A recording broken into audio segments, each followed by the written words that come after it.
Hey everyone, I'm Victor Fong. I'm a father of 2 kids. Now in the coronavirus season when we're all working from home, my boy passed me this book to read, 52 Things Kids Need from a Dad, at the start of the work from home season. That was probably about 1 month ago in April.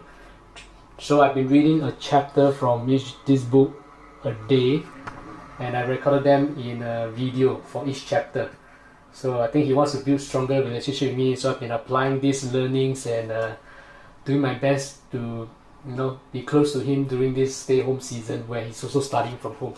Okay, so I hope you join me on this journey where we can become better fathers in our families.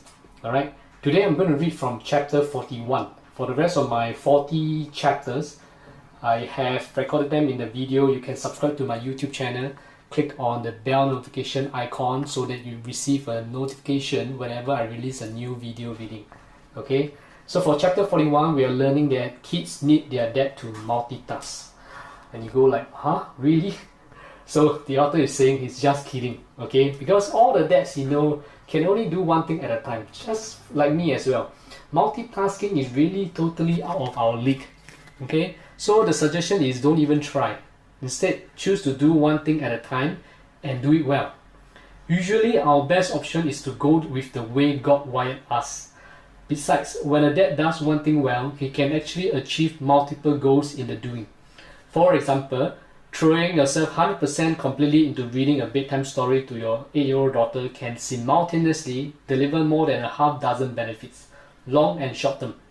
Right? We are strengthening our relationship and making memories. We are conveying the importance of reading. We are creating a positive experience within the walls of a private space, which increases the chances we will be welcome here in the future under more difficult circumstances. Depending on the book we choose, we may be teaching a lesson, sharing a learning experience, or gaining insight into our daughter's world. We are practicing the art of reading aloud for read aloud opportunities we have in future at school, at church, or years from now with our grandchildren. More importantly, we are setting the mood for a tuck-in prayer and a goodnight kiss. All those things happen because we are focusing with laser point intensity on the single all-important task of reading a bedtime story to our little girl. We are nagging about a few items of clothing on the floor. We are not interrogating her about the new poster of the latest boy band or to their ripped blue jeans or exposed. We aren't quizzing her about her homework. Instead, we are just reading. If she happens to bring up some of the other issues, that's fine. But sometimes the fewer items on our agenda, the better. So, Daddy, don't feel guilty if you can't multitask. Instead, celebrate our ability to focus on one thing with complete concentration and single-minded intensity. Even if it's just grilling pork chops, installing a garbage disposal, changing a diaper or watching football. We are a master of our moment. Actually, Daddy, the best part of doing one thing at a time might be that suddenly other members of the family are forced to take on a little more responsibility in their house. When you're in the middle of doing what you're doing, they are forced to figure out how to subdue the really stubborn grass trimmer all by themselves. They tackle the challenge of an overflowing waste basket. They learn that a light bulb won't change itself. They figure out how to get a bicycle chain on the gears without us.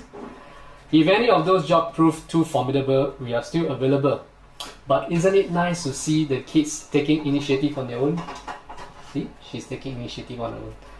Maybe that's why God chose to not give men the gift of multitasking. By the way, this chapter was inspired by the author's wife, Rita, who can simultaneously knit, cook dinner, watch TV, entertain the dog, pray for a college son, traveling cross country, do laundry, respond to urgent PDO business, tell me about her day, balance checkbook, somehow help him focus on staying focused on the one thing he's trying to do at the moment. So, key takeaway from today's chapter: know our limits.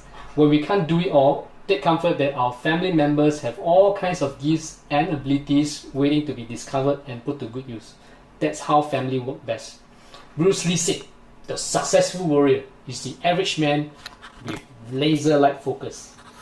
With that, I end the reading for chapter 41, and I hope to share with you what I can learn from chapter 42 next in my next video. Cheers!